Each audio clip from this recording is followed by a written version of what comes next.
जय जिनेंद्र सभी के लिए। हम सभी पिछले 2-3 दिनों से भारतीय दर्शन को समझने का प्रयास कर रहे हैं और भारतीय दर्शन को समझते हुए आचार्य हरिभद्र द्वारा लिखित षट दर्शन समुच्चय इस ग्रंथ का आधार हमने बनाया हुआ है और इस ग्रंथ के आधार पर भारतीय दर्शन की परंपरा क्या रही है, भारतीय दर्शन के विभाग क्या क्या हैं, उनके भेद प्रभेद क्या हैं, उनमें आस्तिकता नास्तिकता किस प्रकार से है, इन सब को हम समझ रहे हैं। और इसी के साथ साथ ग्रंथ के मंगलाचरण में कल हमने कुछ शब्दों को समझा था, सद्दर्शन, जिनम, नत्वा, इन सब को समझा था। और इस सब के साथ साथ है भगवान महावीर जो अंतिम तीर्थंकर हुए हैं, उनके काल में 363 मत प्रचलित हुए थे। उन मतों का वर्णन भी हम आज करने जा रहे हैं और उन मतों को किस रूप में विभाजित किया गया है, 363 कौन कौन से हैं, क्या है, भेद क्या है, प्रभेद क्या है, उनकी चर्चा आज हम यहाँ करने जा रहे हैं। तो अगर आपके पास ग्रंथ हो तो ग्रंथ में पेज नंबर 13 आप निकाल सकते हैं। यहाँ पर एक कारिका आई हुई थी जिस पर कल हमने विचार किया था। आचार्य सिद्धसेन दिवाकर ने सन्मति तर्क में लिखा है, जावैया वयण पहा तावैया चेव हुंति नयवाया, जावैया नयवाया तावैया चेव पर समय। अर्थात जितने भी वचन विकल्प होते हैं उतने ही नयवाद माने जाते हैं और जितने नए वचन हैं उतने ही पर समय हैं। पर समय अगर इस दृष्टि से देखें तो वचन विकल्प असंख्यात होते हैं तो नए भी असंख्यात हो जाएंगे और असंख्यात नयों की अपेक्षा पर समय भी असंख्यात होने से पर दर्शन यानी दर्शन के मत भी, दर्शन के भेद प्रभेद भी या अपेक्षा के भेद से असंख्यात दर्शन हो जाएंगे। अब बात आती है, ग्रंथकार ने तो कहा है संक्षेपेण निगद्यते, अर्थात इस छोटे से ग्रंथ में संपूर्ण दर्शनों का सार कहेंगे तो असंख्यात दर्शनों को एक साथ कैसे कह सकते हैं, बात है ना। तो इसलिए इन्होंने कहा कि हम समस्त पर समयों को 363 विभिन्न मतों में विभाजित करके समाहित करके बात करेंगे। वो 363 कौन कौन से हैं इसको यहाँ बताया गया है, पेज नंबर 13 आप इसको देख सकते हैं। यहाँ पर एक कारिका दी हुई है सूत्र कृतांग की, क्योंकि सूत्र कृतांग सूत्र द्वितीय अंग आगम में ही इनका विशेष वर्णन प्राप्त होता है। वहाँ लिखा है, असि संयम क्रियाणम अक्रिया वैण होई चुल सोई अणाणीया सत्तठी वेणयाणम 34। अर्थात क्रियावादी के 180, अक्रियावादी के 84, अज्ञानवादी के 67 और विनयवादी के 32। इस प्रकार से इनके भेद होते हैं और सभी को जोड़ करके 363 भेद हो जाते हैं। अब इन 363 को कैसे समझें, क्योंकि अगर हम पहला भेद देखें कि क्रियावादी कौन होते हैं, पहले तो इसको समझें। क्रियावादी से तात्पर्य है ऐसे लोग जो ये विचार करते हैं कि बिना पुरुषार्थ के कोई कार्य संभव नहीं है। सही बात है, आज के आलोक में, आज की दृष्टि से देखें तो बिना किए कुछ होता ही नहीं है। और इनका एक विशेष मंतव्य भी होता है कि बिना पुरुषार्थ के कोई कार्य संभव नहीं है, तो पुरुषार्थ के लिए ही सारे काम एक कहते हैं। कहा भी संस्कृत में एक युक्ति आती है, उद्यमेन ही सिद्ध्यंति कार्याणि न मनोरथई नहीं सुप्तस्य सिंहस्य प्रवेशति मुखे मृगा। अर्थात बिना उद्यम के कोई कार्य सिद्ध नहीं होता। सिंह यद्यपि ताकतवर होता है फिर भी अगर सो रहा हो तो उसके मुख में मृग स्वयं आके प्रवेश नहीं कर जाता, उसे भी पुरुषार्थ करना पड़ेगा अपने भोजन के लिए। ऐसे ही जो भी व्यक्ति अपना कोई कार्य सिद्ध करना चाहता है उसके लिए कार्य करना पड़ेगा, परिश्रम करना पड़ेगा, पुरुषार्थ करना पड़ेगा। ऐसे ही एक क्रियावादी है, ये कहते करने से ही कार्य होगा, बिना किए कार्य संभव नहीं है। इनके हिसाब से कोई भी कार्य स्वतः नहीं होगा, भगवान के भरोसे नहीं होगा, भाग्य से नहीं होगा, नियति से नहीं हो जाएगा, कोई दूसरा आके नहीं कर जाएगा, हमें स्वयं ही करना पड़ेगा। ये ठीक वैसी ही बात है कि हमें भूख लगी है, सामने भोजन की थाली रखी हुई है और हम सोचें कि भगवान की कृपा है पेट भरना होगा तो भर जाएगा, जैसे भोजन मिला है वैसे पेट भर जाएगा। और भोजन सामने रखा है और हम उसके सामने बैठ जाएं, कितनी देर बैठे रहें कि हमारा पेट भर जाएगा, संभव नहीं है। ऐसे ही क्रियावादियों का मानना है कि बिना किए कार्य संभव नहीं होता। अब एक क्रियावादियों के 180 भेद बताए गए हैं, वो कौन कौन से हैं इन पर विचार करते हैं। देखिए मैं आपको एक चार्ट बताता हूं, उसके बाद अपन इस पर डिस्कस करेंगे। चार्ट को देखते चलिए और अपन एक एक पर डिस्कस करते चलेंगे। देखिए एक चार्ट आपके सामने मैंने रखा है, इसमें जीव, अजीव, आश्रव, बंध, संवर, निजरा, मोक्ष, पुण्य, पाप 9 तत्व बताए गए हैं। प्रत्येक तत्व के दो दो भेद किए गए हैं। जीव के स्वतः और परता 2 भेद किए गए। देखिए स्वतः और परता 2 भेद किए। पुनः जीव के स्वतः के 2 भेद किए, नित्य और अनित्य। ऐसे ही जीव के परता के 2 भेद किए, नित्य और अनित्य। इस प्रकार से ये भेद करने के उपरांत जीव स्वतः नित्य है और नित्य के पुनः 5 भेद हो जाते हैं। देखिए 5 भेद ऊपर बताए गए हैं। काल, आत्मा, ईश्वर, नियति, स्वभाव। तो जीव स्वतः नित्यवान है, नित्य के साथ साथ 5 भेद उसके और जुड़ जाते हैं, काल, ईश्वर, आत्मा, नियति और स्वभाव। तो इस प्रकार से जीव के नित्य पक्ष, स्वतः पक्ष की अपेक्षा से जीव स्वतः नित्य है और पुनः वह 5 भेद वाला है। तो जीव कैसा हुआ? जीव स्वतः नित्य, कालवादी भी है, स्वभाववादी भी है, आत्मवादी भी है, ईश्वरवादी भी है और नियतिवादी भी है। ऐसे ही जीव स्वतः अनित्य है और वापस उसके 5 भेद हो जाते हैं, काल, ईश्वर, आत्मा, नियति और स्वभाव। ऐसे ही जीव के बाद अजीव के 2 भेद करेंगे, पुनः जीव के बाद अजीव, अजीव के स्वतः और परतः, फिर स्वतः के नित्य और अनित्य, फिर अजीव के परतः के नित्य और अनित्य, वापस काल, ईश्वर, स्वभाव, नियति और आत्मा। ये 5 भेद करेंगे तो सभी तत्वों के, प्रत्येक तत्व के स्वतः परता और नित्य अनित्य भेद करने से 20 भेद बन जाते हैं। तो एक जीव तत्व के 20 भेद हुए और 9 पदार्थों की हम बात कर रहे हैं, तो 20 में 9 का गुणा करने पर 180 भेद हमारे सामने आ जाते हैं। तो इस प्रकार से देखिए मैं आपको वापस बता देता हूं। जीव स्वतः नित्य अनित्य, जीव परतः नित्य अनित्य, फिर वापस नित्य अनित्य के 5 भेद आपके सामने हैं। नित्य जीव स्वतः नित्य कालवादी है, ईश्वरवादी है, आत्मवादी है, नियतिवादी है, स्वभाववादी है।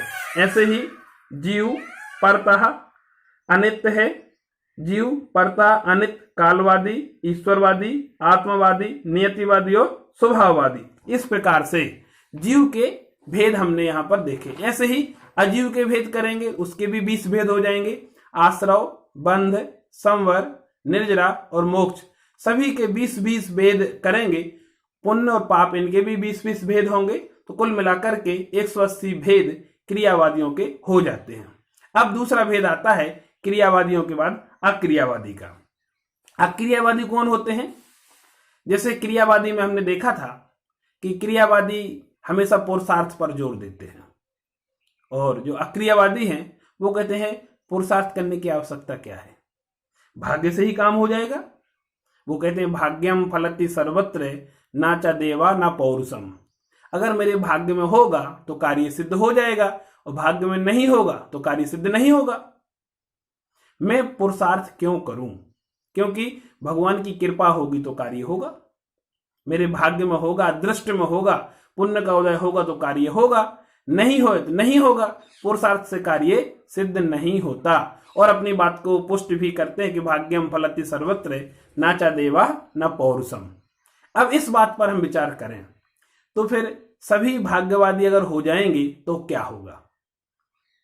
किम कर्तव्य विमूढ़ता, अर्थात कुछ भी कार्य नहीं होगा, सभी बैठ जाएंगे और निष्क्रियता एक प्रकार से छा जाएगी। परंतु ऐसा भी एक मत है और भगवान महावीर के समय में विशेष रूप से प्रचलन में था। दार्शनिक मतवादों में उनका उल्लेख मिलता है और इसके भी 84 यानी 84 भेद किए जाते हैं। वो कौन कौन से होंगे?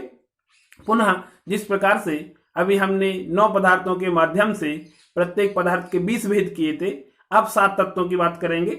जीव, अजीव, आश्रव, बंध, संवर, निर्जरा, मोक्ष, ये 7 तत्व हैं।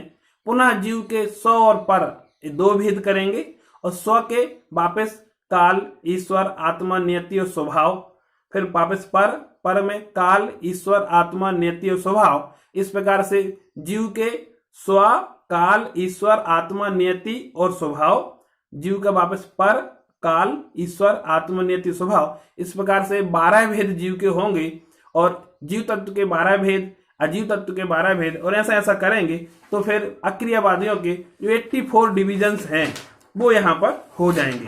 देखिए मैं आपको एक चार्ट के माध्यम से दिखा भी देता हूं, आप इसको देख सकते हैं।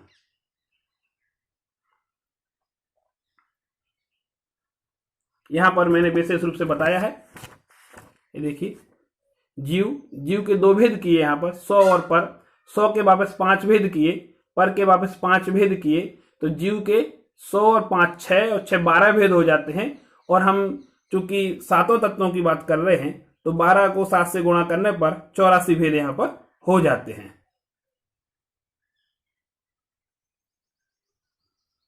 तो इस प्रकार से अक्रियावादियों के 84 भेदों की चर्चा हमने यहां पर की।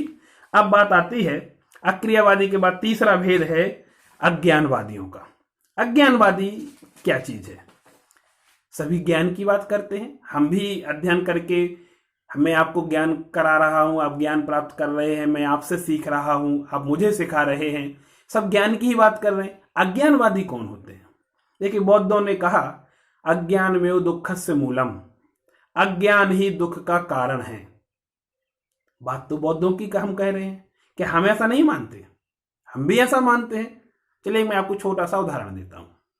मान लीजिए हम घर में 2 ही सदस्य हैं, अचानक से 10-12 मेहमान आ जाएं और अतिथि के रूप में आ जाएं। हम पहले से तैयार नहीं थे मेहमान नवाजी के लिए, अब मेहमान आ गए, अचानक से रसोई का काम प्रारंभ हुआ, दूसरे काम शुरू किए, और रसोई बनाते समय अगर घर के किसी एक सदस्य को अंगुली में चाकू लग गया, परंतु चूंकि ध्यान मेहमान नवाजी पर था, चाकू ने अंगुली को काट दिया, इस पर ध्यान नहीं गया, और 2 घंटे 3 घंटे हो गए, हम अपने काम में लगे रहे, ध्यान ही नहीं दिया। जब मेहमान चले गए, हम फ्री होके बैठे, और बैठते जैसे ही हमारा ध्यान अंगुली पर गया, ये क्या हुआ, और दर्द शुरू हो जाता है।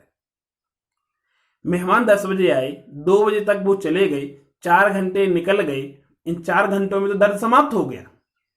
वास्तव में 4 घंटों में दर्द समाप्त हो जाता है, परंतु अब 4 घंटे बाद जैसे ही हमारी नजर उस कटी हुई अंगुली पर पड़ती है, उसी समय उसके कटे होने का हमें ज्ञान हुआ, और ज्ञान होते ही दुख प्रारंभ हो गया, और अब हम बैठ जाते हैं, मुझे तो लगी हुई है, मैं कोई काम नहीं करूंगा या नहीं करूंगी, और दर्द होने लगता है। कई बार आप लोगों ने अखबार में पढ़ा होगा, टीवी में, न्यूज में देखते हैं कि किसी व्यक्ति को किसी जहरीले सांप ने या कीड़े ने काटा और वो बेहोश हो गया, अस्पताल में इलाज चला, 4 दिन 5 दिन अस्पताल में रहा, घर वापस आया, स्वस्थ होके घर वापस आया, और घर वालों से उसने पूछा क्या हुआ था। घर वालों ने, किसी ने बताया कि तुम्हें बहुत जहरीले कीड़े ने काट लिया था, समय पर इलाज नहीं मिलता तो तुम शायद जीवित नहीं रह पाते। ऐसा सुनते ही कई बार ऐसी घटनाएं सुनने को मिलती है, एक व्यक्ति बेहोश हो गया, शौक में आ गया और मर गया। अरे अस्पताल से घर स्वस्थ वापस आया है, किसी प्रकार की कोई तकलीफ नहीं है, लेकिन जैसे ही उसे वो ज्ञान हुआ, अरे जहरीले कीड़े ने काटा था, सांप ने काटा था, मैं मर सकता था, और इस डर से, इस भय से मर गया। वर्तमान में ये लॉकडाउन का समय चल रहा है और कोरोना नामक महामारी फैली हुई है, बहुत से लोग इसमें भी डर से मर रहे हैं। तो डर किस बात का, कि कहीं मुझे कोरोना हो तो नहीं गया, हुआ नहीं है, या जो ठीक भी हो गए उनमें भी भय बना हुआ है। ऐसे ही जब अंगुली में लगी थी उस समय दर्द नहीं हुआ, जब हमें उसका ज्ञान हुआ तब दर्द हुआ। तो ज्ञान ही दुख का मूल कारण हुआ। इसलिए अज्ञानवादी कहते हैं ज्ञान की आवश्यकता ही नहीं है, क्योंकि जितना हम संसार में वस्तुओं को जानेंगे उतना ही दुख होगा। क्यों? अभाव का दुख होगा। ये वस्तु मेरे पास नहीं है, ये नहीं है, ये नहीं है, ये करना है, ये खरीदना है, ये लेना है। तो जितनी ज्ञान प्राप्ति की ओर आगे बढ़ेंगे उतना ही दुख भी बढ़ता जाता है। क्यों? अपूर्णता का दुख तो बना ही रहता है। इसलिए अज्ञानवादियों ने अपना एक मत बनाया कि ज्ञान ही दुख का मूल कारण है, इसलिए ज्ञान की आवश्यकता नहीं है। और अज्ञानवादियों के 67 भेद हैं। वो कौन कौन से हैं? देखिए, अभी हमने क्रियावादियों के 9 तत्वों की अपेक्षा से भेद किए थे, तो यहां पर भी 9 तत्वों को हम सबसे पहले स्थापित करेंगे। जीव, अजीव, आश्रव, बंध, संवर, निर्जरा, मोक्ष, पुण्य, पाप। और 10वां एक भेद यहां पर उत्पत्ति नामक भेद है। वो भेद कैसे इसको मेंटेन करेंगे हम? देखिए, जीवादि 9 पदार्थ और 10वां उत्पत्ति नामक भेद। अब जीवादि 9 पदार्थ को भेद करने के लिए हमने अभी सत दर्शन की बात की थी और उसमें स्यादवाद और सप्तभंगी इन 2 शब्दों को समझा था। तो यहां पर जीवादि 9 पदार्थों के 7 भेद होंगे। वो 7 भेद कौन से होंगे? सप्तभंगी की अपेक्षा से। सप्तभंगी से तात्पर्य स्याद अस्ति, स्याद नास्ति, स्याद अस्ति नास्ति, स्याद अवक्तव्य, स्याद अस्ति अवक्तव्य, स्याद नास्ति अवक्तव्य, स्याद अस्ति नास्ति अवक्तव्य। इस अपेक्षा से प्रत्येक पदार्थ के 7 भेद होंगे। तो 9 पदार्थ और उनके 7 भेद करेंगे तो 63 डिविजन्स हो जाएंगे। और 10वां जो उत्पत्ति नामक भेद है, इस उत्पत्ति नामक भेद के 4 ही भेद होते हैं, अस्ति, नास्ति, उभय और अनुभय। ये 4 भेद और 63 भेद ऊपर हमने अभी किए हैं, दोनों को मिलाकर के टोटल भेद हो जाते हैं 67। और यही 67 भेद अज्ञानवादियों की अपेक्षा से यहाँ बताए गए हैं। मैं आपको उसको एक चार्ट के माध्यम से भी बता देता हूँ, जिससे शायद आपको जल्दी समझ में आ जाएगा। ये देखिए, एक यहाँ मैंने एक चार्ट बनाया है, अज्ञानवाद की बात की है, 67 भेद यहाँ लिखे हुए हैं। और ऊपर की पंक्ति में जीवादि 9 पदार्थ और अंत में उत्पत्ति शब्द लिखा हुआ है। फिर वापस जीव के 7 डिवीजन किए हुए हैं, जिसमें असत, असत, सदसत, अवक्तव्य, सदवक्तव्य, असद अवक्तव्य और सदसद अवक्तव्य की बात कही। और यहाँ उत्पत्ति के 4 भेद ही किए हैं और सभी के ऐसे ही 7 भेद करेंगे यहाँ तक, पाप तक, और उत्पत्ति के 4 भेद करेंगे तो कुल मिलाकर के 67 भेद हो जाते हैं।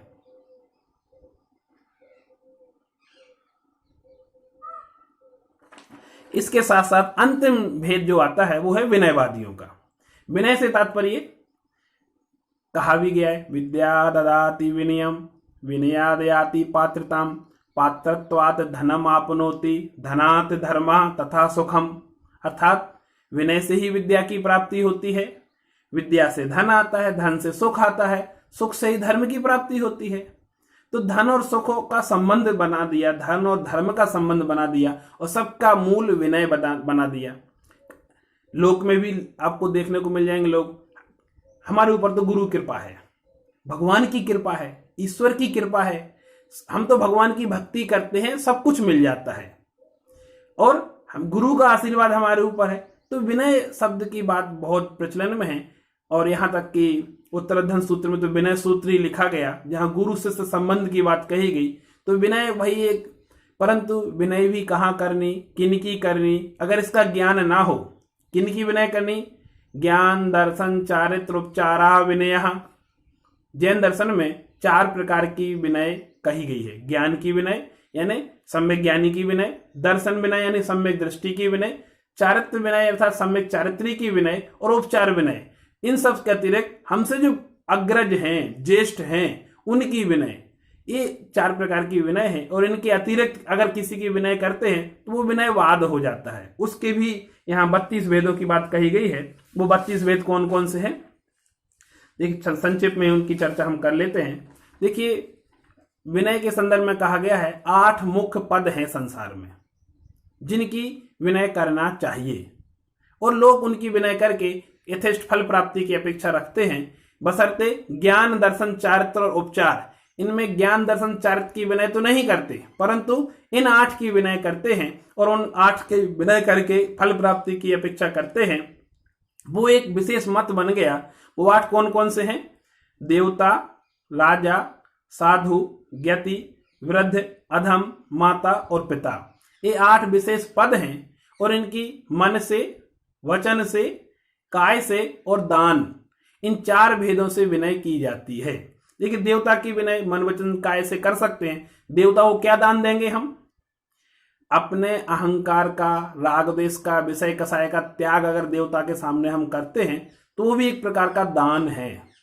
फिर ऐसे ही राजा, ऐसे ही साधु, ज्ञति, इन सब 8 पदों की मन वचन काय और दान से विनय करना, ये विनयवाद है। और 8 को 4 प्रकार से जब भेद कर देंगे तो 32 भेद वहां पर हो जाते हैं। देखिए यहाँ चार्ट में ही मैंने आपको पहले ही बता दिया था, विनयवाद के 32 भेद यहां पर बताए गए हैं, जिसमें देवता, राजा, साधु, ज्ञति, वृद्ध, अधम, माता, पिता, ये 8 पद हैं। और मन वचन काय और दान, इन 4 से इनकी भक्ति की जाती है। तो 8 में 4 का गुणा करने पर 32 भेद टोटल बन जाते हैं।